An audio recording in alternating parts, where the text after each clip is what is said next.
Adam itu bapak moyang kita. Dosanya satu, makan buah khuldi, dikeluarkan dari surga. Kita dosanya banyak, kepengen masuk, enggak nyambung. Hai Adam, dari tidak ada kamu saya adakan. Saya perintahkan tinggal di surga. Merasa sepi sendirian, saya ciptakan Siti Hawa supaya kamu tenang. Kamu boleh nikmati semuanya. Ini boleh, itu boleh, ini boleh, itu boleh. Makan, makanlah yang kau mau. Minum, minumlah yang kau suka. Pakai, pakailah yang kau senang. Satu yang saya minta, jangan dekati pohon khuldi. Itu kau tidak sanggup, keluar. Diusir dari surga. Sujud Nabi Adam, kata riwayat 40 tahun sujud, membaca Rabbana zalamna anfusana wa illam taghfir lana wa tarhamna lanakunanna minal. Itu namanya istighfarnya Nabi Adam. Istighfar itu kan mengucapkan astagfirullah, basmalah, membaca bismillah. Jangan kayak teman saya disuruh banyak-banyak baca istighfar, benar-benar dia baca istighfar, istighfar, istighfar. Bukan itu maksudnya. Nah, maka salah satu amalan yang sangat dianjurkan di bulan Muharram ini memperbanyak istighfar. Tidak ada orangnya yang tidak. Ayo jujur, ini yang kumpul di sini semua, ada nggak yang nggak punya dosa? Yang merasa nggak punya dosa, ayo ke depan. Ada? Tidak ada. Setiap kita, entah kecil entah besar, sengaja, terlupa, pasti mempunyai yang namanya khilaf dan salah. Dan Allah Tuhan kita bukan Tuhan pendendam. Allah Tuhan kita Tuhan yang ramah dan rahmah. Manusia, dosamu banyak, tapi ampunanku lebih banyak. Salahmu besar, rahmatku jauh lebih besar. Kau sujud di hadapanku, aku bangga melihatnya. Kau menangis di hadapanku, aku senyum melihatmu. Kau berjalan menujuku, aku berlari menyambutmu. Karena itu amalan yang sangat dianjurkan di bulan Muharram ini memperbanyak istighfar. Itu kalau istighfarnya Nabi Adam. Ada istighfarnya Nabi Yunus. Ibu kenal Nabi Yunus? Di mana kenalannya? So tahu. Nabi Yunus itu ketika berdakwah kepada kaumnya yang bandel, memberikan peringatan, kalau kalian tidak mau beriman akan turun azab. Kapan Yunus? Akan. Kenapa mesti akan? Sekarang aja kalau mau, saya tungguin. Kurang ajar betul ini umat.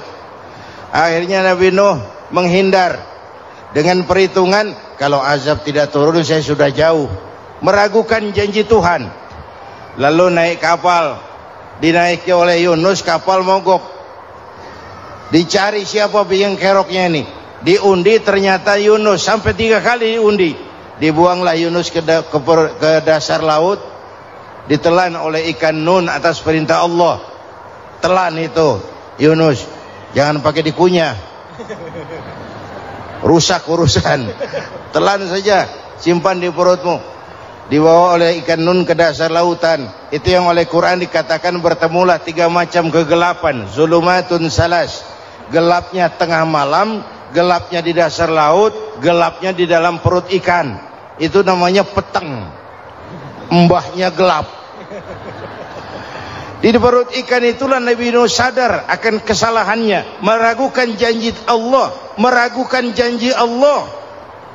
Ia sujud di dalam perut ikan itu, membaca la ilaha illa anta subhanaka inni kuntu. Itu istighfarnya Nabi Yunus. Dibacakan istighfar begitu, ikan sakit perut pak. Di dasar laut kemana mau cari apotik? Dia naik ke permukaan, memuntahkan isi perutnya. Nabi Yunus keluar dengan selamat. Itu pun terjadi pada hari ke-10 bulan Muharram. Istighfar intinya itu. Itu amalan utama bulan Muharram, memperbanyak istighfar. Allah selamatkan Nabi Nuh dari bahtera banjir yang luar biasa, 10 Muharram. Allah selamatkan Nabi Ibrahim dari pembakaran Raja Namruz, 10 Muharram. Setelah Nabi Ibrahim itu menghancurkan berhala-berhala, Abrahat pulang mau ibadah, lihat Tuhannya berantakan, marah besar. Siapa yang menghancurkan Tuhan-Tuhan kita ini? Ada yang lapor, kami lihat Ibrahim. Tangkap. Belum ada bukti, tangkap dulu yang penting, bukti belakangan. Tangkap. Wah, dikerahkanlah aparat, tangkap Nabi Ibrahim, disidang langsung oleh Abrahat, oleh Namruz maksud saya. Ibrahim, kau yang menghancurkan berhala-berhala kami ini, Tuhan-Tuhan kami. Siapa bilang? Ada yang lapor. Saya dengar enggak semua berhala itu hancur, ada yang paling besar. Angkat tangan, saya lihat ada kampak di tangannya. Barangkali yang besar itu iseng tuh, yang kecil-kecil dikampakin. Tanya aja sama dia, kamu gila? Kenapa? Masa kami disuruh nanya berhala? Nggak bisa jawab. Nggak bisa jawab. Lah kenapa disembah? Lebih gila mana sih? Tahu nggak bisa jawab kenapa disembah? Kurang ajar kamu Ibrahim. Bakar, dibakar. Ketika Ibrahim dilempar ke kobaran api yang menggunung, Allah perintah api, ya naru kuni bardan wa salaman ala Ibrahim. Hai api, dinginlah sampean. Api Madura waktu itu, Pak. Hai api, dinginlah sampean, selamatkan Ibrahim. Api tunduk kepada perintah Allah, Ibrahim masuk ke kobaran api, selembar rambut pun tidak terbakar. Kenapa? Apinya tunduk kepada perintah Allah. Kenapa? Karena Ibrahim orang yang takut kepada Allah. Api tunduk kepada perintah Allah. Kalau kita baca ayat itu, masuk ke api, mateng.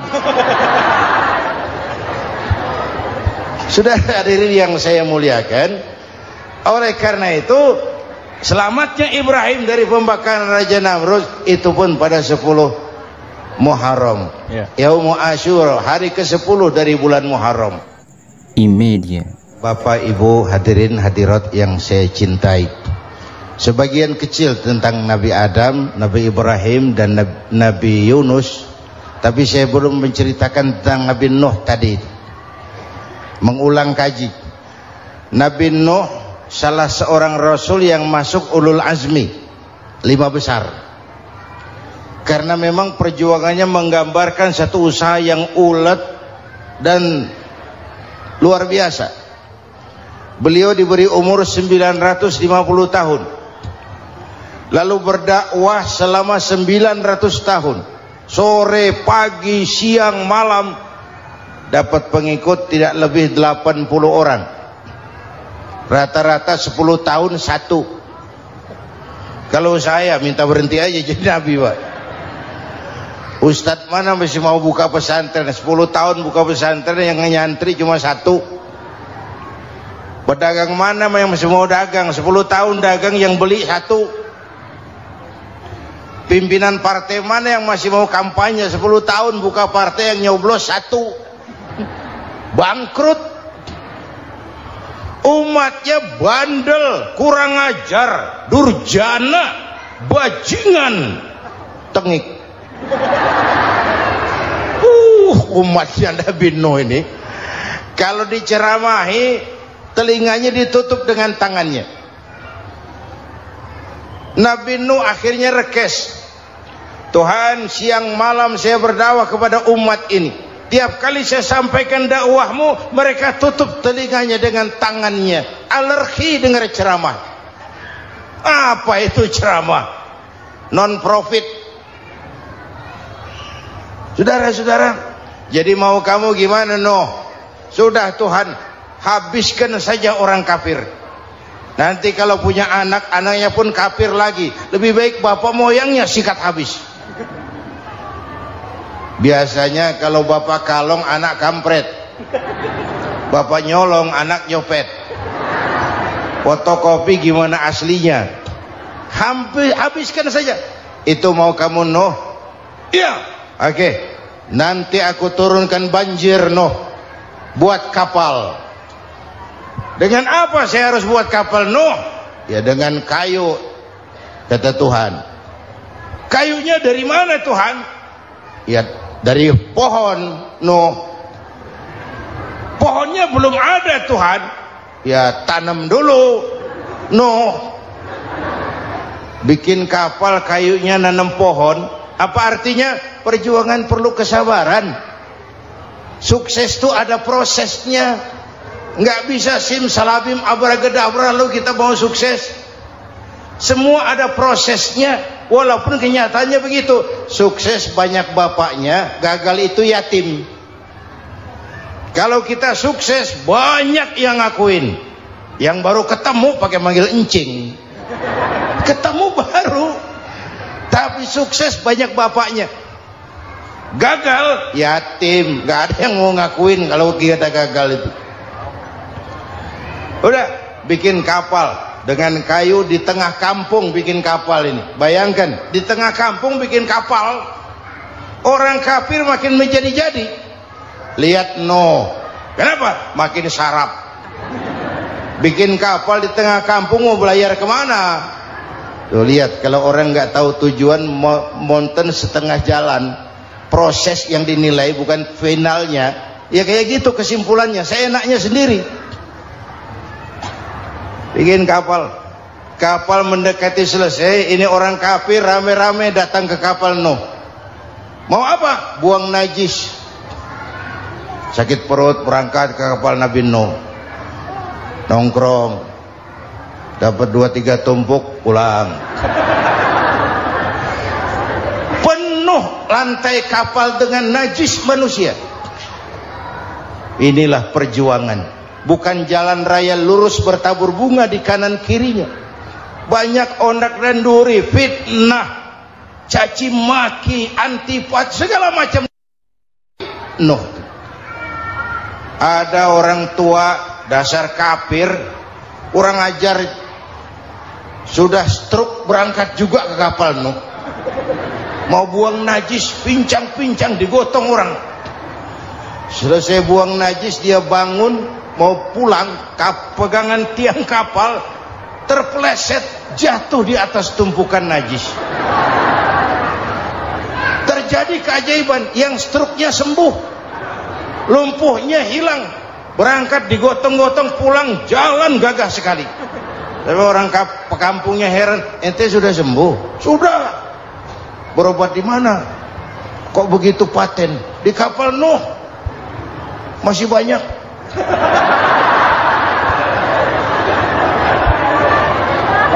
Yang berasa perlu obat bawa rantang.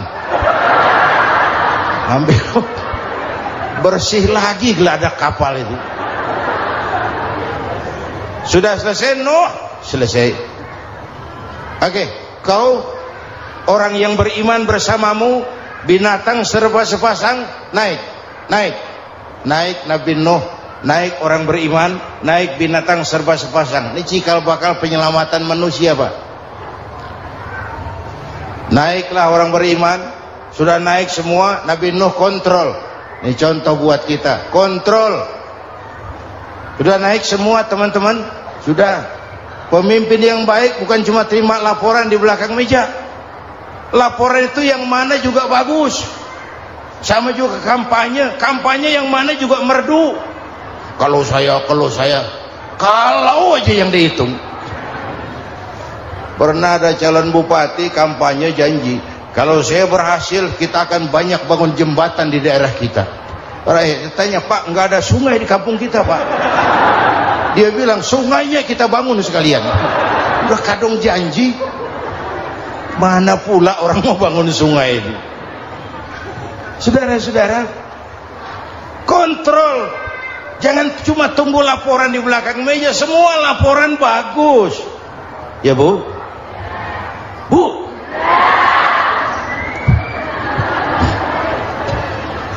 Nabi Nuh kontrol. Sudah naik semua? Sudah Nuh. Pulan bin Pulan naik Nuh. Paimin bintu Kijo. Naik, kami lihat naik. Ada orang Jawa juga Kiai? Ada. Sudah kontrol, Kanan anak saya ikut nggak naik kapal? Kami tidak lihat itu Kanan. Ini potret. Bapaknya aktif ke masjid, ibunya rajin ke majelis taklim, anaknya keleleran kemana-mana. Bukan di sini, di Prancis. Udah di sini insya Allah sama.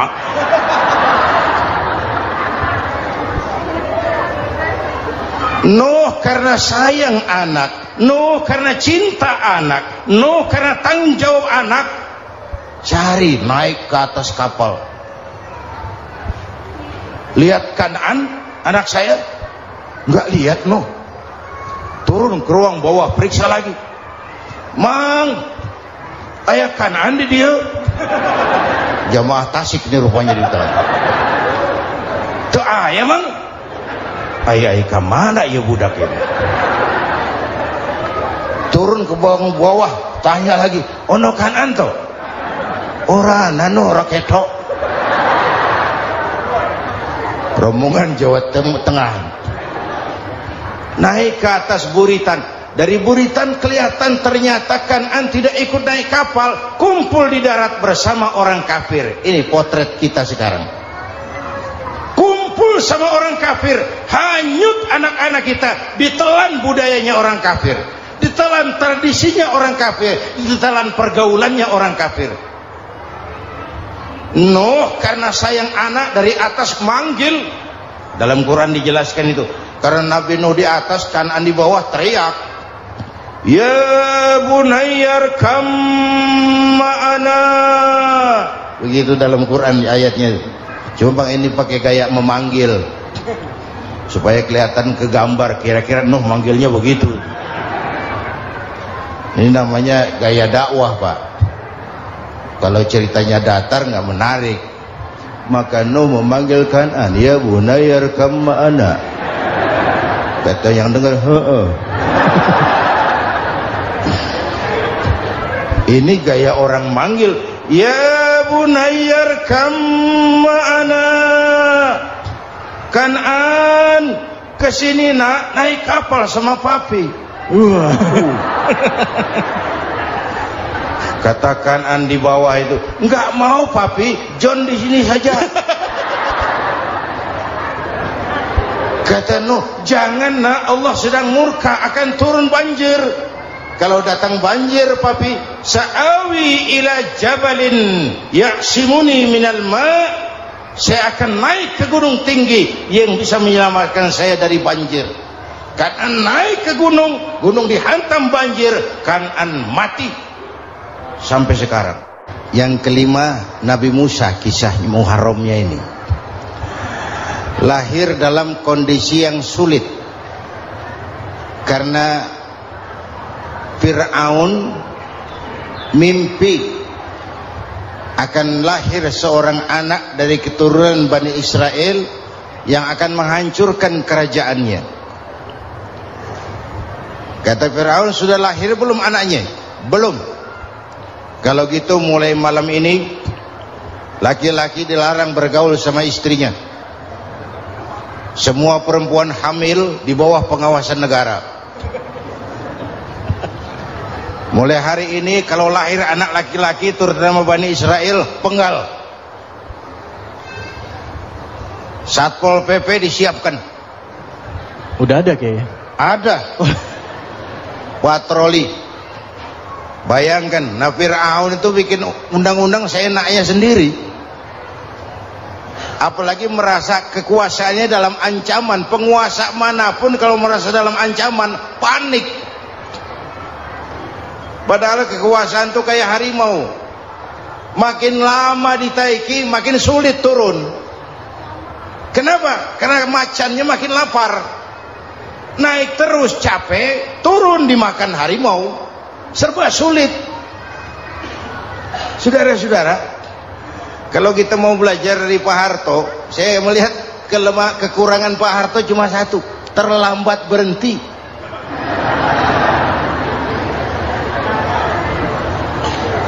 merambat benting. Di sekelilinginya banyak tukang-tukang jilat, tukang-tukang semir.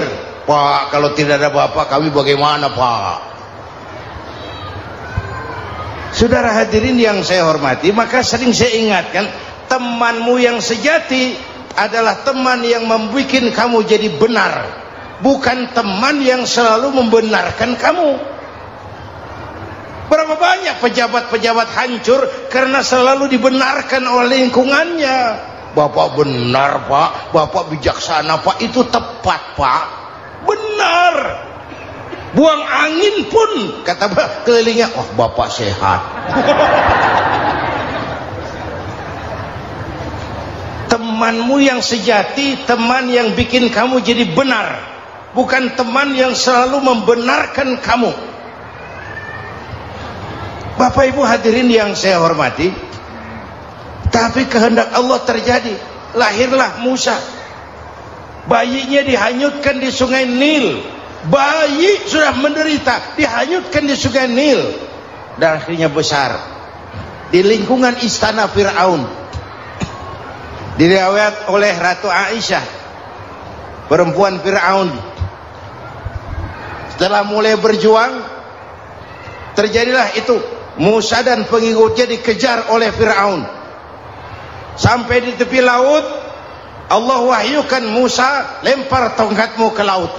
Dalam kondisi darurat, mukjizat tiada jalan. Kondisi darurat. Kalau tidak, mukjizat itu maunya Allah, bukan maunya Nabi. Nabi nggak kuasa, Allah yang mau. Tapi hidup Nabi bukan mukjizat, manusiawi. Tidak mentang-mentang ada mukjizat tongkat, tiap sulit main tongkat, nggak usah berjuang kalau begitu. Itu darurat menyelamatkan umat. Tongkat dilempar ke laut, laut terbelah. Laut terbelah. Itu secara visualnya bisa kita lihat dalam film The Ten Commandment. Udah nonton belum? Urusan nonton kalah sama Ustadz bagaimana sih? Ten Commandment, 10 firman Tuhan. Tekniknya bagus loh. Bagaimana laut terbelah. Musa lewat, Fir'aun mengejar. Musa sampai di ujung sana, Fir'aun masih di sama tengah perjalanan. Laut nutup kembali. Laut menutup kembali, Fir'aun tenggelam. Cengap-cengap di lautan. Begitu nafas sampai di tenggorokan, Fir'aun sambil cengap-cengap itu, amantu bi Rabbi Musa wa Harun. Duh, kalau begini mah saya juga percaya sama Tuhannya Musa. Malaikat maut jengkel, goblok loh. Terlambat sekarang. Ditenggelamin terus. Modar. Musa selamat. Fir'aun mati. Jenazahnya, jasadnya terdampar di pinggir laut. Beberapa waktu kemudian ditemukan orang, dimumi, dibalsem, diawetkan. Itu sesuai janji Quran. Wa kadzalika nunajjika bi badanika litakuna liman khalfaka ayah. Kami selamatkan badan kamu agar jadi pelajaran bagi orang-orang sesudah kamu nanti. Janji Quran tepat. Janji itu 14 abad yang lalu. Jasad Fir'aun ditemukan, dimumi, diawetkan, dibalsem di bawah nama Farao Ramses II. Sekarang tersimpan di Museum Negara di Mesir. Kapan-kapan nanti ibu main ke Mesir, mampir. Naik ojek paling berapa itu? Oh, orangnya tinggi, hidungnya mancung, pokoknya pantaslah jadi Fir'aun. Selamatnya Musa di kejaran Fir'aun di ujung sana itu terjadi pada hari ke-10 bulan Muharram, yang oleh orang Nasrani diperingati dengan hari raya Paskah. Mereka melaksanakan puasa, mensyukuri nikmat keselamatan dari kejaran Fir'aun. Makanya kalau kita ikut puasa di bulan Muharram, bukan mengikuti syariatnya Nasrani, salah. Karena Nabi mengajarkan, itu sumbernya. Bukan ikutan sama ibadahnya Israel. Tapi memang agama ini kan merupakan mata rantai. Datang Rasul baru melengkapi Rasul sebelumnya, datang Rasul baru melengkapi Rasul sebelumnya. Mata rantai yang berkaitan. Setelah Muhammad selesai, selesailah tugas Nabi dan Rasul. Selesailah misi Nabi dan Rasul. Tidak ada Nabi lagi sesudah Nabi Muhammad. Itu harga mati, titik. Gak ada kompromi. Siapapun sekarang ini nggak datang ngaku jadi Nabi, wajib tidak percaya. Wajib tidak percaya. Tapi kaitannya memang kita bilang Nasrani, orang bahasa Arab, bahasa Ibraninya Nazaret, Nasiroh, Nazaret. Itu beda dialek. Kita Daud, dia David.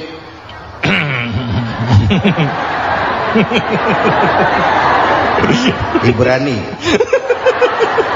Kita Ali, dia Alek.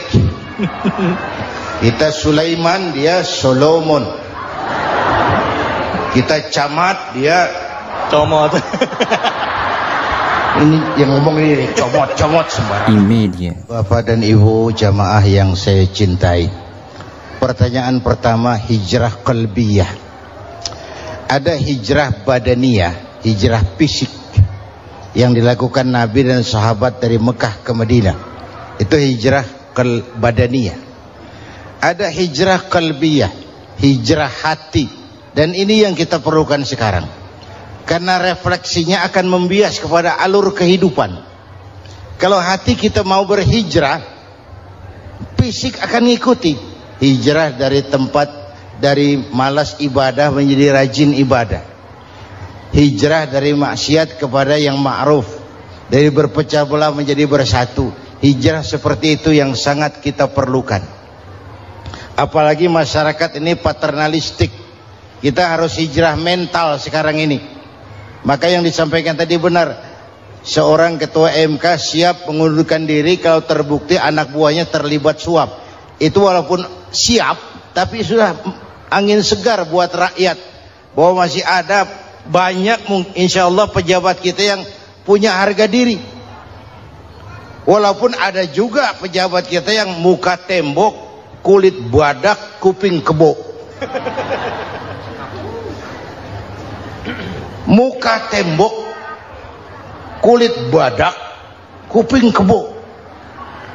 Biasanya kalau kereta api tabrakan di negara-negara maju, Menteri Perhubungannya mundur. Di kita petugas palang pintu dipecat. Jauh sekali menteri sama petugas palang pintu. Yang benar-benar diadili yang krocok-krocok, kopral-kopral gitu. Padahal hadisnya jelas, ar-rashi wal murtashi finnar.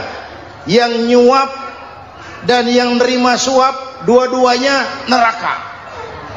Kasus potret belakangan ini, yang nerima suap, yang diuber, yang nyuap aman. Yang nyuap aman, yang korupsi pajak dikecil-kecilin, yang ngemplang pajak aman. Padahal ngemplang pajaknya triliunan. Padahal dia sudah dikasih fasilitas oleh negara mengelola sumber daya alam negara yang artinya milik rakyat. Dia harus bayar pajak, uang pajaknya dikumpulkan bagi sebesar-besar kemakmuran rakyat. Itu tindakan merugikan rakyat. Karena itu betul, saya setuju, hijrah qalbi yang perlu kita lakukan sekarang. Hijrah hati. Kita ini bangsa Indonesia, seperti timnas. Timnas sekarang anak-anak muda sudah berani pakai baju PSSI. Iya. Kenapa? Menang. Coba kalau kalah terus, nanti menang. Tapi bangsa Indonesia itu memang seperti timnas, namanya kesebelasan, 11 orang. Walaupun ada pemain bintang, ya ada presiden, gubernur, menteri, itu bintang-bintang. Tapi bintang baru ada artinya kalau dibantu 10 pemain yang lain. Cristiano Ronaldo, siapa itu? Penyerang tengah Real Madrid. Wah. Bintang. Lionel Messi. Siapa lagi? Barcelona. Bercelana.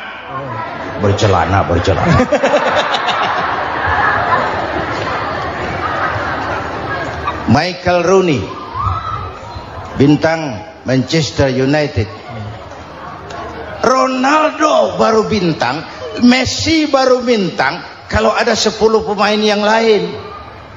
Bagaimanapun hebatnya Cristiano Ronaldo, kalau sendirian lawan satu kesebelasan, babak belur. Itulah kita, bangsa Indonesia. Kita satu kesebelasan, harus saling memperkuat.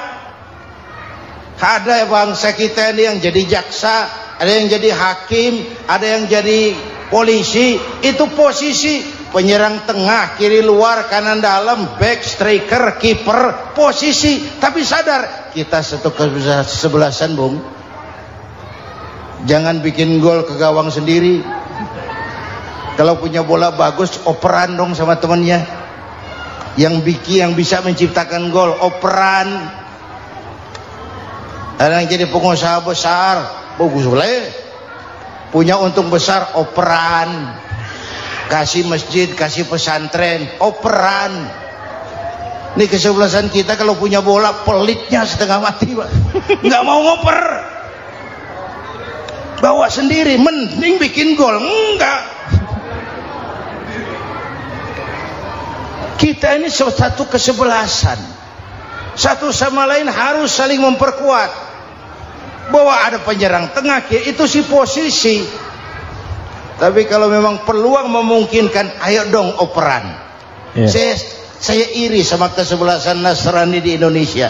Mereka kalau punya bola, operannya cakep. Gereja cepat selesai, rumah sakit Kristen cepat selesai. Kenapa? Operannya bagus. Kita ini kalau punya bola bawa sendiri, nggak mau ngoper, maka masjid nggak selesai-selesai, madrasah banyak yang bocor, rumah sakit Islam kalah bersaing. Kenapa? Operannya berat. Ayo menyadari kita ini timnas, satu kesebelasan. Jangan menjegal kawan seiring, kawan sendiri dijegal. Sudah musuh terlalu kuat, gawang sendiri dijebol. Akhirnya terbalik kita ini. Ujian terberat telah diberikan Allah kepada para anbiya, kemudian para aulia, kemudian para ulama. Summal amsal fal amsal, ke bawah dan ke bawah. Diuji setiap orang menurut kekuatannya berpegang kepada agama. Kalau karena anak Melayu bilang, kalau takut dengan ombak, jangan berumah di tepi pantai. Kalau takut diterjang ombak, jangan berumah di tepi pantai.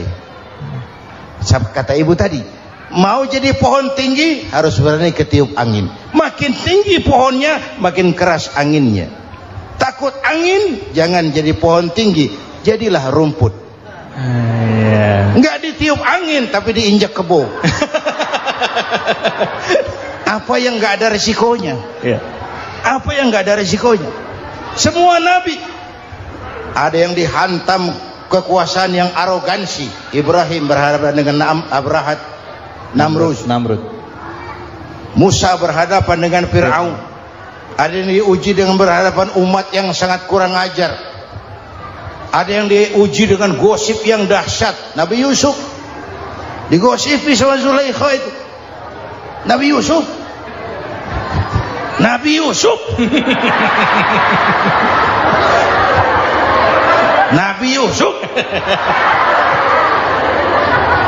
Yang namanya gosip itu kan menyebarkan keburukan orang. Kalau benar saja hukumnya ghibah. Kalau salah hukumnya fitnah. Fitnah lebih bahaya dari pembunuhan. Benarnya ghibah, salahnya fitnah. Saudara hadirin yang saya hormati, jadi resiko itu biasa. Tidak ada yang tanpa resiko. Kalau takut ombak, jangan berumah di tepi pantai. Tinggal bagaimana kita menyikapinya. Kalau kita dewasa, ini bagian ibadah saya kurang. Mungkin karena dia omongin orang, tambah pahala saya. Mungkin karena dia omongin orang, tambah pahala saya. Maka saya ngadapi gosip sepatah pun saya nggak ngomong. Saya cicing wae cicing. Saya percaya masyarakat tuh punya filter. Amin. Saya percaya Tuhan tuh nggak tidur. Kemudian melahirkan kita ke alam dunia ini, secara biologis bahan kita sama, dan tidak itu yang menentukan ketinggian